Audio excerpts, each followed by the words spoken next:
Every weekday morning began the same way. The alarm went off at 5:45, and I slipped out of bed without waking my husband. I brushed my teeth in silence, tied my hair back with the same black band I'd been using for years, slipped into my workout clothes, and grabbed the water bottle that always sat by the door. The streets were still mostly empty at that hour, shadows stretching long across the pavement, the world muted and waiting. The air always had that cool, untouched feel, like the day hadn't yet decided what kind of mood it would be in. The gym was a 10-minute drive, 5 if I hit every green light. I liked that stretch of time. It gave me room to clear my head. I parked in the same spot, third from the left near the lamppost, and swiped my key fob at the front desk with a mechanical wave toward the staff member who barely looked up from their screen. It wasn't about being seen. That wasn't why I came. It was about the silence, the predictability, the motion. I always chose the elliptical by the far window. It faced east, catching the early sunlight as it filtered through the glass and through long, golden rectangles across the polished floor. The gym lights were always too harsh for my liking, but that window, that glow, it softened everything. I'd slide my headphones in, set the resistance level, and fall into rhythm. There was something ritualistic in the movement. My legs moving forward, backward, forward again. Hands gripping the handles, fingers loose but controlled. The steady whir of the machine beneath me. The distant sound of pop music through someone else's earbuds. The occasional clang of a dropped weight in the back corner. But mostly, it was the rhythm that held me. Steady, repetitive, cleansing. It was during one of these mornings that I first noticed her. I didn't remember the exact day she began showing up, only that at some point her presence became constant. She always chose the machine next to mine, even if others were free. It never felt intentional, not at first. She didn't look at me or try to engage. She simply mirrored my routine, quietly and precisely. She arrived a few minutes after I did, adjusted the settings on her elliptical, and began moving. She was younger, that was obvious, firm in the way only youth can be, with long limbs and a body sculpted from discipline. Her skin was smooth, her hair usually tied back into a high ponytail that swayed with each step. She wore minimalist workout clothes, nothing flashy, always functional, always fitted. Her movements were fluid, almost dancer-like, and her breath was measured, even when her pace increased. For a while, I told myself it was just coincidence. Same machine preference, same time slot, same habit of seeking that eastern light. But something in me noticed how the air changed when she stepped onto the mat, how her presence, even silent, seemed to interrupt the flow of my private ritual. I never looked directly at her, but I became aware of her in the way one becomes aware of a subtle scent, undeniable once noticed, impossible to ignore. As the days passed, I caught myself aligning my rhythm with hers. Our steps would fall into sync, our breaths matching like two parts of the same engine. When she leaned forward slightly to increase her speed, I felt the urge to match it. When she slowed to a glide, I mirrored the shift before realizing I had done it. It wasn't conscious, but it was intimate in its own way. A strange kind of duet composed of silence, sweat, and steel. She never spoke, never made eye contact, and yet I began to anticipate her. On mornings when she didn't come, I found myself distracted, irritated by the absence. The machine beside me felt cold, the symmetry broken. My workout dragged, my attention wandered. I told myself it was about routine, about predictability, but deep down, I knew better. There was something about her, an aura, maybe, or just the gravity of someone who moves through the world entirely within their own skin. She wasn't there to be seen. She didn't perform. And yet, I watched. Not overtly, not obviously, but I watched. The way her calf muscles flexed with each push, the way a sheen of sweat formed just beneath the neckline of her tank top, the way a single loose strand of hair would cling to the side of her cheek until she brushed it back with a casual swipe. I began adjusting my schedule just slightly, leaving the house 5 minutes earlier to ensure I arrived before her. I told myself it was to secure my preferred machine, but really, I just wanted to be there first, to see her walk in, to feel the moment her presence settled beside me. It became a part of my morning, like the coffee I brewed before leaving or the bite of cold air when I stepped outside. The gym wasn't about health anymore, not really. It became the stage for something quieter, something unspoken, a need I hadn't known was still alive, a pulse I thought had dulled over the years of routine, of roles, of quiet compromises made in the name of stability. She didn't speak a word to me, but her body, her motion, her closeness, they stirred something old, or maybe something new. I never lingered after the workout. I finished my sets, wiped down the machine, and left without looking back. But each day, as I sat in my car with hands trembling slightly from exertion or something else, I thought about her, about the symmetry, about the rhythm that wasn't just mechanical anymore. And I knew, even if I never touched her, that she had already touched something in me, something that didn't have a name yet, something I wasn't ready to admit but could no longer deny. The morning she didn't show up, I felt it before I even stepped into the gym. There was a strange stillness in the air, a slight imbalance that I couldn't explain, as if the room itself had shifted an inch to the left. I climbed onto the elliptical, as always, choosing my usual machine by the window. I waited a few minutes longer before starting, glancing toward the entrance every now and then under the guise of adjusting my headphones or checking my laces. But she didn't come. The workout felt off. My rhythm broke too easily. My focus scattered. I moved through the motions without the usual sense of immersion, noticing every squeak of the machines around me, every hum of the HVAC, every meaningless pop song pulsing faintly through the overhead speakers. I hadn't realized how much of my attention had been anchored by her presence until it was gone. I finished earlier than usual, irritated without reason, my breath uneven, not from exertion, but from something tighter, smaller, sitting low in my chest. I skipped the cool down and headed to the locker room. The harsh light made the tile floors shimmer with a sterile chill. I moved on autopilot, peeling off my damp shirt, my sports bra, the fabric clinging to my back in a way that suddenly felt suffocating. The mirror caught my reflection in fragments, flushed skin, sweat clinging to my collarbone, a shadow of tension between my brows that hadn't been there a week ago.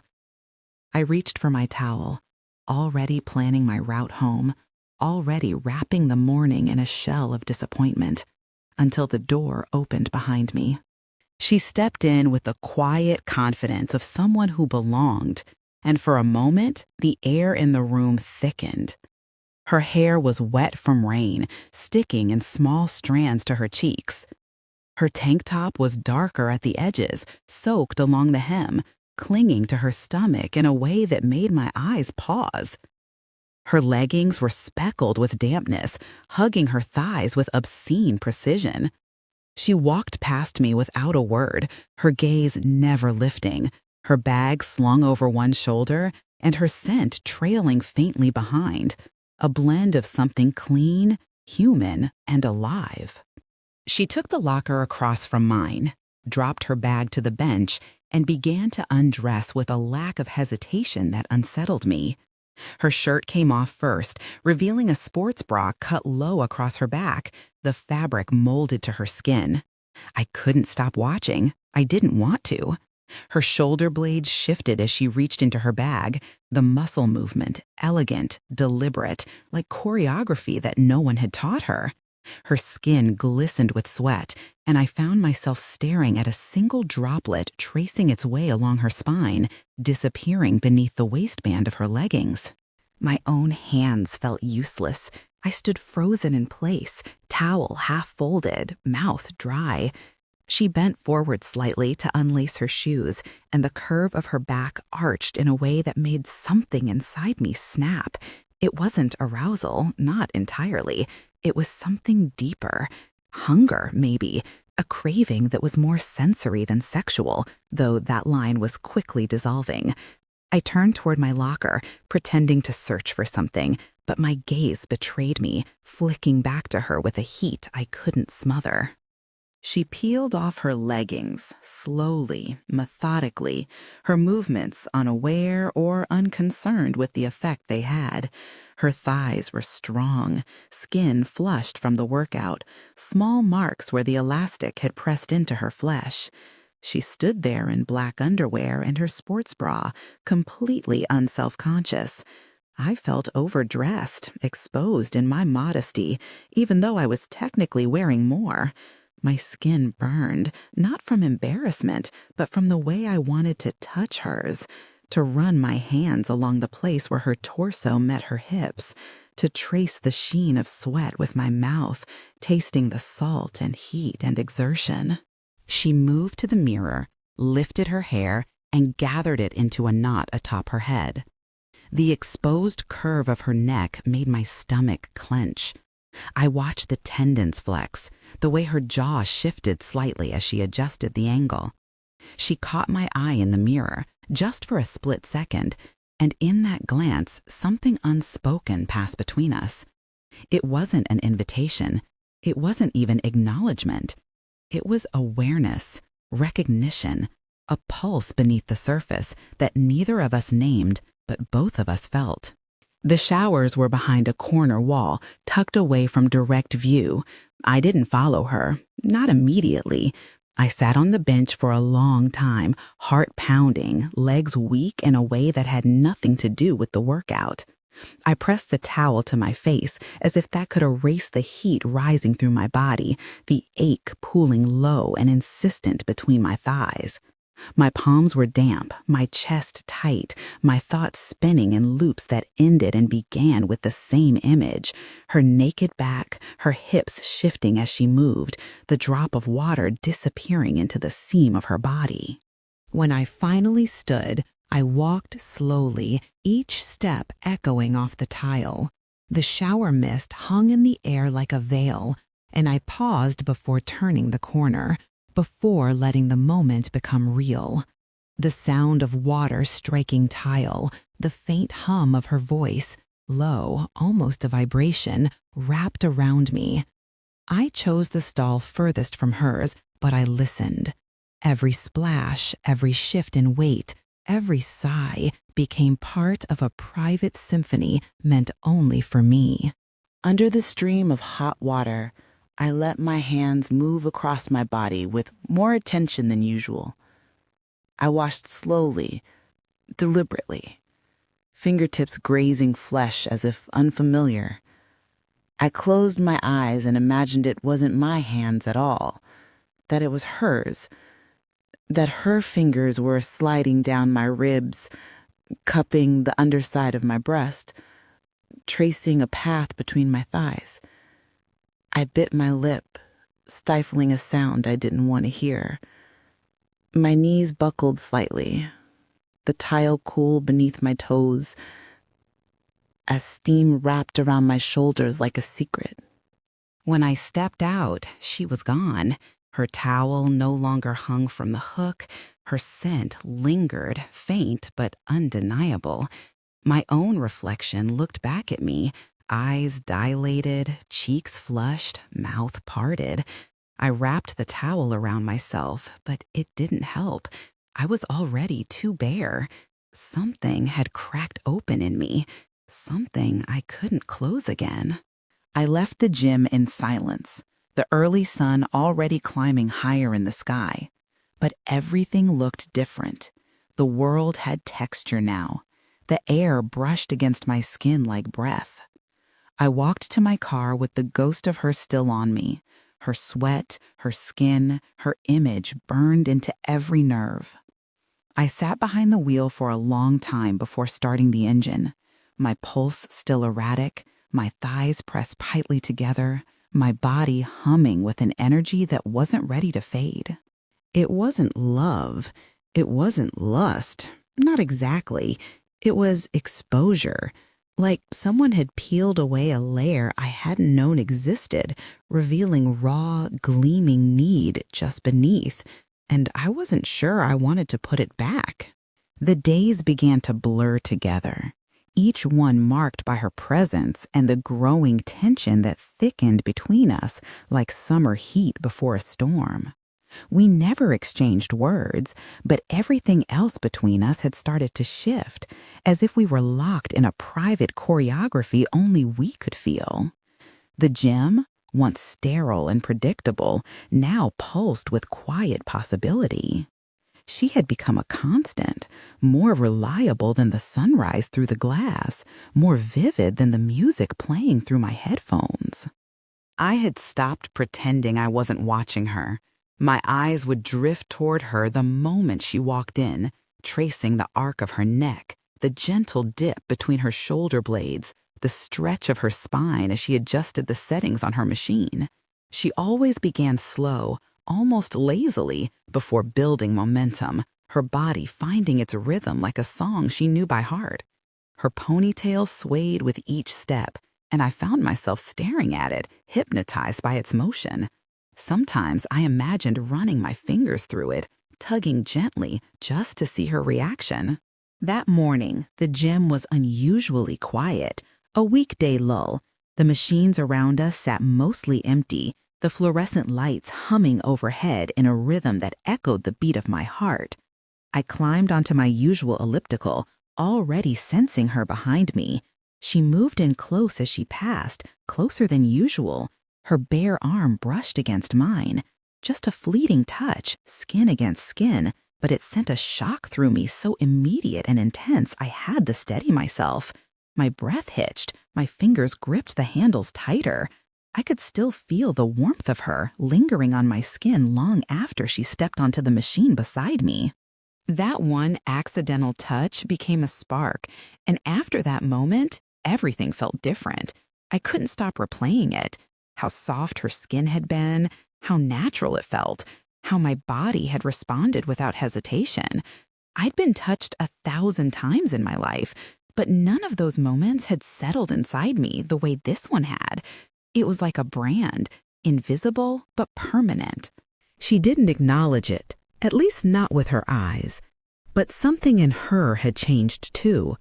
I saw it in the way her hand occasionally hovered a little too close to mine when we reached for the sanitizing wipes.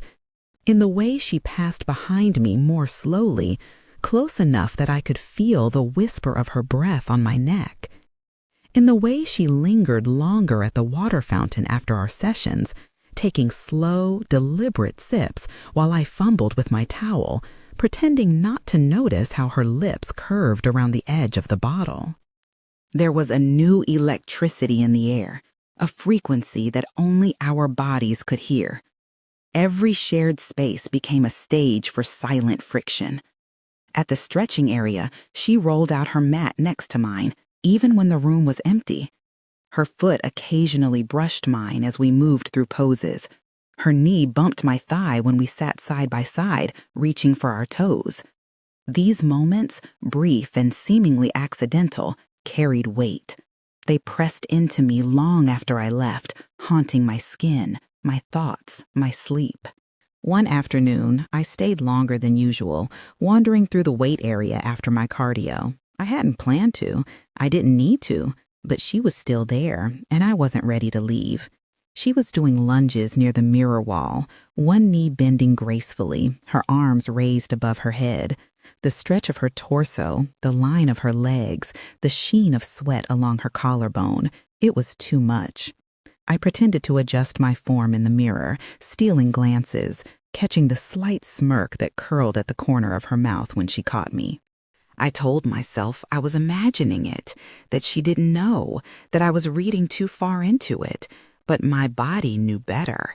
It had started to ache in a way I hadn't felt in years, an ache not for sex, not exactly, but for closeness, for skin on skin, for pressure and warmth and the kind of touch that dissolved the layers we all wear to survive. And then came the second touch. We crossed paths near the cable machines, and I turned too quickly.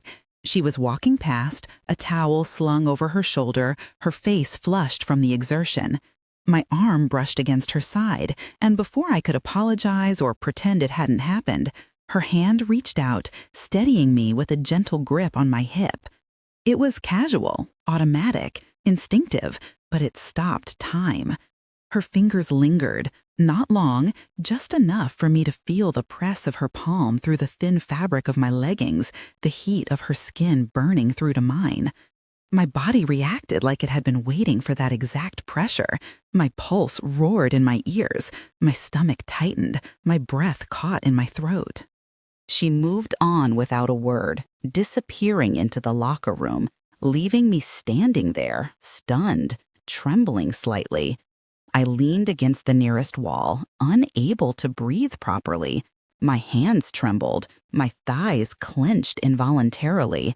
That single point of contact replayed over and over in my mind like a drumbeat, reverberating through my bones.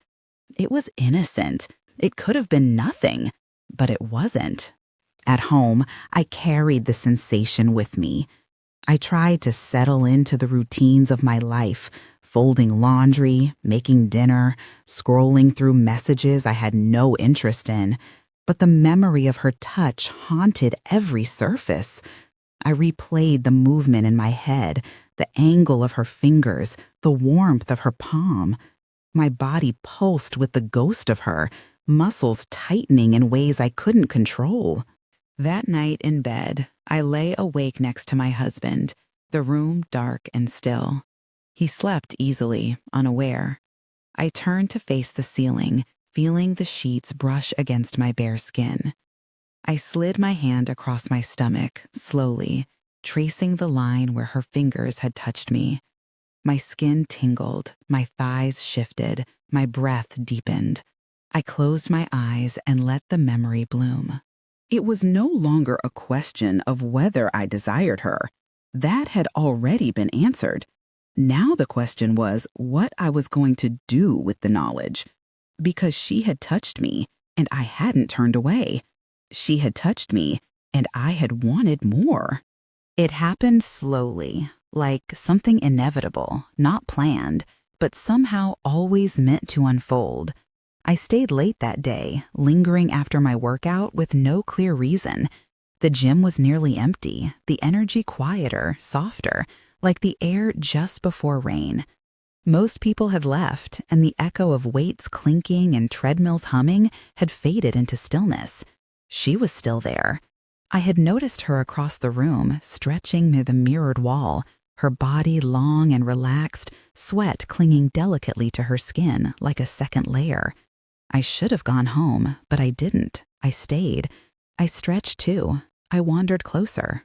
We moved in separate orbits, but the space between us was thinner now, charged. I rolled out my mat beside hers. She didn't look at me. She didn't need to. Her body radiated heat, and I felt the hum of it every time she shifted. I could hear her breath, slow, steady, deeper than usual. The scent of her sweat, warm and sharp, filled the air between us like a perfume only I could sense. There was nothing in her posture that suggested invitation, but my body leaned closer anyway, not in motion, but in awareness. I was pulled toward her like a tide. The moment came without prelude. She reached for something in her bag, twisting slightly, and her elbow brushed against mine. Not forcefully, just contact, bare skin against bare skin. My stomach dropped, my chest tightened, and before I could rationalize or retreat, I reached out. I didn't touch her fully, just allowed my fingers to graze the side of her waist, tracing a thin trail along the damp curve of her skin. She froze, but she didn't move away. The fabric of her tank top was soaked, clinging to her body. I slid my hand upward, slipping beneath the hem, letting my fingertips rest against the small of her back. Her skin was hot, slick, alive. I leaned in, slowly, breath catching, mouth parting slightly as I moved closer to her neck. I didn't know what I was doing. I only knew that I had to do it. My lips touched her shoulder, lightly at first, tentative, tasting salt and warmth and the faint electric tang of her sweat. It was soft, then firmer. I kissed her again, lower this time, dragging my mouth along the edge of her bra strap, letting my tongue flick against the dampness there. Her skin tasted real, like something I hadn't let myself want until now. She still hadn't spoken. She didn't need to. Her breath had changed, shallow, shaky, quiet. I could hear her pulse, or maybe it was mine. I let my mouth explore her shoulder blade, each kiss deeper, slower, tongue pressing into the ridge of her spine, following the trail of sweat that glistened there. Her body leaned slightly toward mine, and I took it as permission. My hand slipped around her side, resting on her stomach, fingers splayed wide across the hard surface of muscle and breath. Her skin fluttered beneath my palm like a tremor moving through her.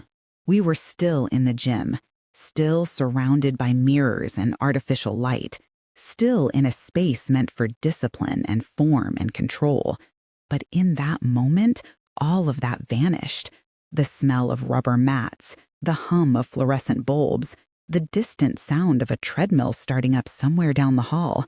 It all fell away. There was only her skin and my mouth and the taste of something forbidden but right. I kissed her lower, letting my lips brush against the hollow between her ribs. Her body arched slightly, subtly. I pushed her shirt up, baring more skin. Her belly was warm, trembling slightly. I licked a single line across it, slow and deliberate, my breath mingling with the heat of her. Her hand reached out and gripped the edge of the mat, knuckles white, still silent. I kissed just above her waistband, my nose grazing her skin, the scent intoxicating, clean and salty, and entirely her. I wanted to take her there, right there on the floor. I wanted to pull her leggings down slowly, to press my mouth lower, to taste all of her, to see what sounds I could pull from her if I kept going. But I stopped. Not out of fear, not out of shame, but because it wasn't time, not yet. I pulled back, resting my forehead against her back, her breath filling my ears, her body humming beneath mine like something tuned to the same frequency. We stayed like that for a moment, her kneeling, me behind her, both of us suspended in a stillness that felt louder than any noise. My lips were tingling, my hands trembled. Her skin, still slick from the workout, was marked with the faint outline of my mouth. When she finally turned to look at me, her eyes were dark, unreadable, but she didn't look away. I gathered my things slowly, muscles heavy, chest tight. I didn't speak. I didn't know how to. When I walked out of the gym, the sun was already low, casting a golden haze over everything.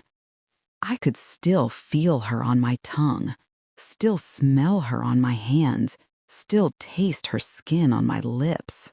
That night, I touched myself in the shower, not out of fantasy, but out of memory. It wasn't imagined. It had happened. I had kissed her. I had tasted her. I had crossed a threshold I couldn't uncross. My fingers moved with purpose, guided by the ghost of her body, the curve of her waist, the rhythm of her breath. I came with her name unspoken in my throat, clenching around nothing, filled with everything I hadn't allowed myself to feel for years. It was no longer a question of desire. It was a certainty, a hunger, a truth written in sweat and skin, and I knew I would follow it wherever it led. The moment she stepped over the threshold of my house, something shifted. I had invited her under the flimsy pretense of returning a forgotten water bottle she had left behind in the locker room, though we both knew that wasn't the reason. She arrived without makeup, her hair slightly damp from a quick shower, wearing a loose hoodie and leggings that clung to her hips as if sculpted there. The air inside the house changed, denser, warmer. The kitchen light seemed dimmer, the silence between us more alert than any conversation. The scent of her shampoo mixed with the faint aroma of coffee I had brewed out of nervous habit. She looked at the mug I offered and took it without hesitation, her fingers brushing mine. That tiny touch lit a fuse in my spine. We stood in the kitchen too long, not speaking, bodies still, but pulses running wild beneath the surface. My hands trembled when I picked up the mug again, this time only to occupy them. I noticed how her eyes drifted over the framed photographs on the counter, the ones with smiles and family vacations frozen in time. She didn't linger on them. Neither did I. We moved to the living room, where the lights were softer and the furniture more forgiving. The couch had always been my safe space after long days, where I folded laundry, answered emails, or watched movies without finishing them. But now it felt like a bed disguised as a couch. I sat first, and she followed, close but not touching. The television flickered in the background with something forgettable playing, just enough to explain the stillness, to give it structure. Her knee brushed against mine when she shifted, and I didn't move away. I let the contact stay, grow, breathe. My skin began to hum, nerve endings alive in a way that startled me. The distance between our bodies was collapsing inch by inch. I didn't notice when my arm ended up behind her shoulders or when she leaned into it just enough that her thigh pressed fully against mine. The pressure was subtle, but it made my chest tighten. She tilted her head slightly, her temple brushing my shoulder, and I turned toward her. The gesture was slow, almost lazy, but I could feel everything narrowing to a single point. My fingers found the edge of her hoodie and traced the seam, slipping beneath the hem to find the soft cotton of her shirt underneath. Her breathing deepened. Mine did too. We didn't need to look at each other to know we were thinking the same thing. I moved first, not out of confidence, but out of necessity. My mouth found her jaw, just below the ear, where the skin was softest. I kissed her there, tasting faint remnants of body lotion and warmth. Her body stilled, then melted against mine. Her arms wrapped around my waist slowly, as if she wanted to be sure this wasn't a mistake. My fingers slid up her back, finding the bare skin between her hoodie and waistband, and the heat of her made my knees go weak even though I was already sitting. We kissed again, slower this time, with less tension and more ache. Her lips parted, and the taste of her poured into me like something I'd been missing all my life. We sank together into the cushions, limbs entwining, clothes bunching and shifting.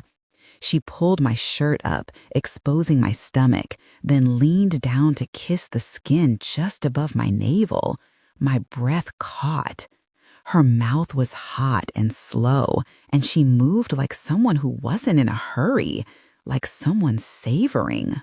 My bra came off, and her hands found my breasts, cupping, kneading, exploring every inch like she was trying to memorize me through touch alone. Her lips followed, teasing my nipple until it hardened under her tongue. My back arched instinctively, and a moan escaped me, low and broken. Her mouth was insistent, generous, grazing teeth and then soothing with lips and tongue. I felt myself unraveling under her, pulled taut with need. We moved from couch to floor, clothes stripped off in lazy waves. She kissed every inch of me, trailing her tongue down my sternum, across my hips, between my thighs. When she pressed her mouth there, soft and warm and confident, I cried out. My hand flew to her hair, fingers gripping, body bucking. She held me down gently, grounding me, guiding me through the overwhelming wave as I broke open against her face. Afterward, she didn't pull away. She crawled up my body, pressing herself against me. I could feel her heartbeat through her chest, fast and shallow, matching mine. I rolled on top of her, returning everything she had just given.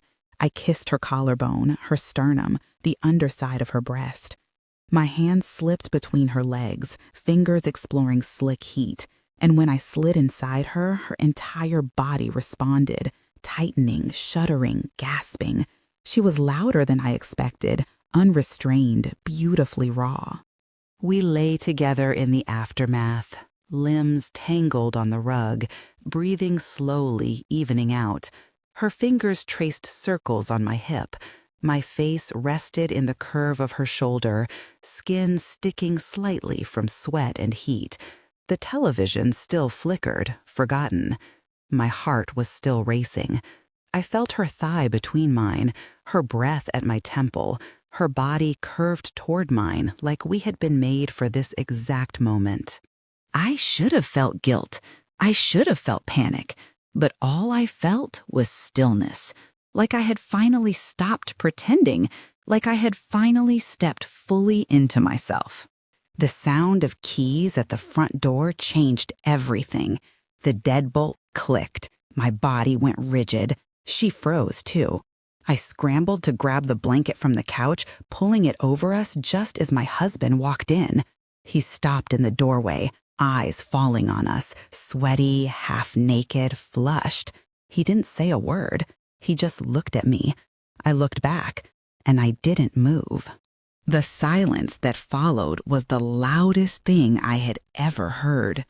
My husband stood there, frozen in the doorway, keys still in his hand, as the blanket slipped further down my shoulder.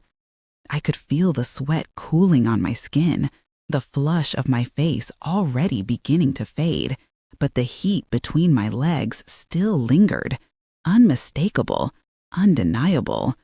Her hand was still resting on my hip beneath the blanket. I didn't pull away. Neither did she.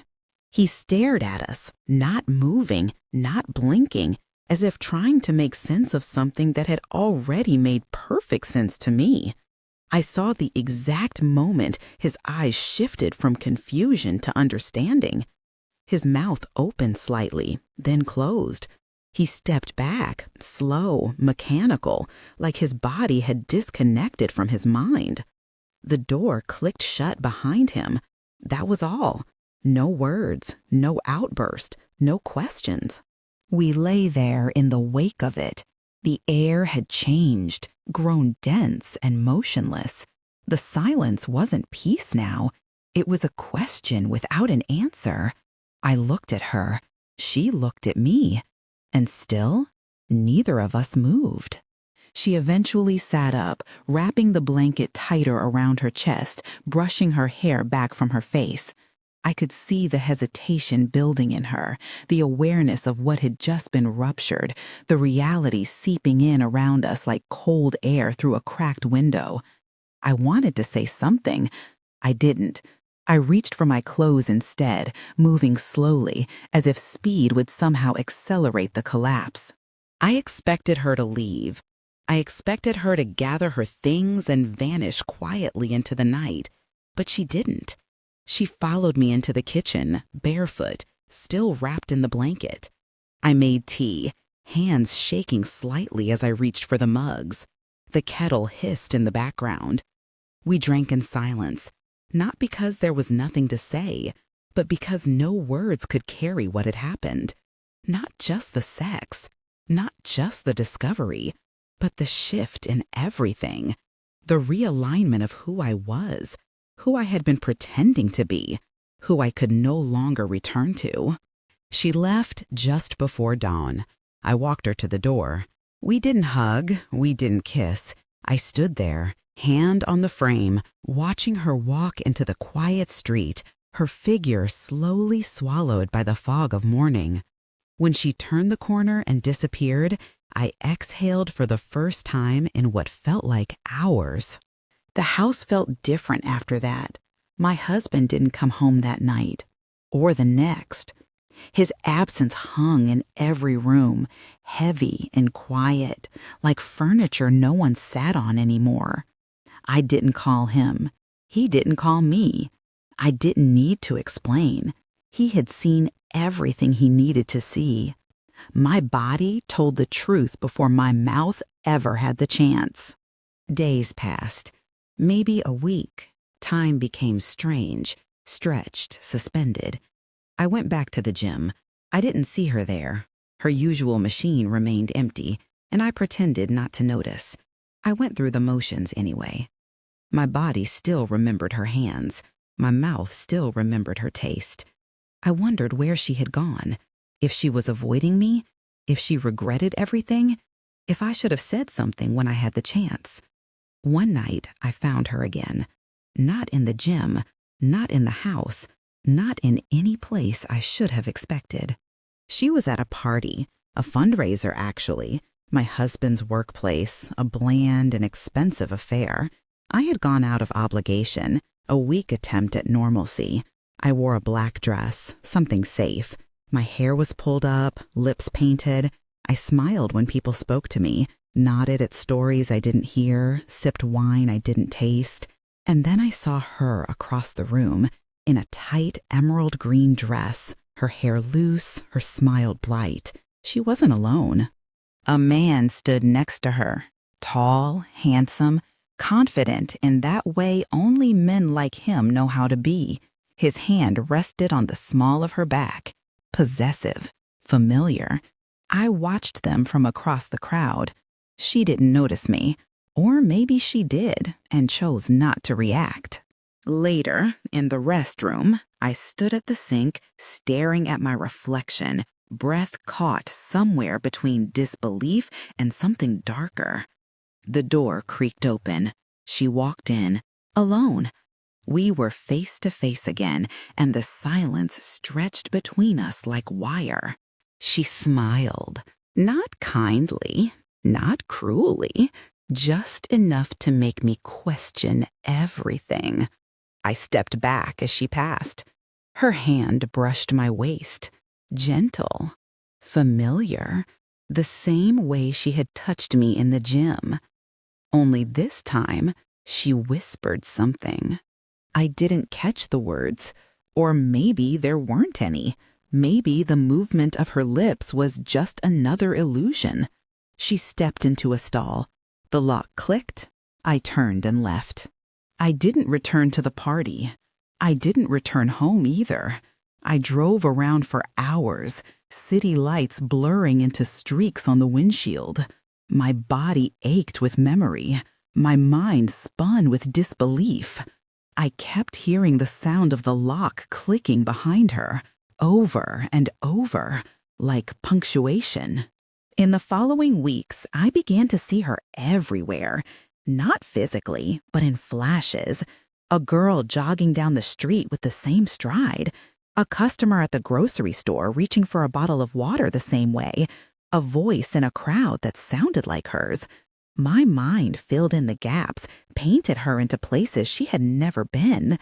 I wasn't haunted. I was branded.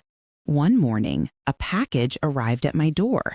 No name, no return address. Inside was a plain white envelope. I opened it with shaking hands.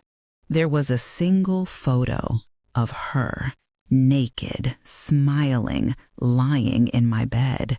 I knew exactly when it had been taken, and scrawled in red ink on the bottom corner, one word, mine.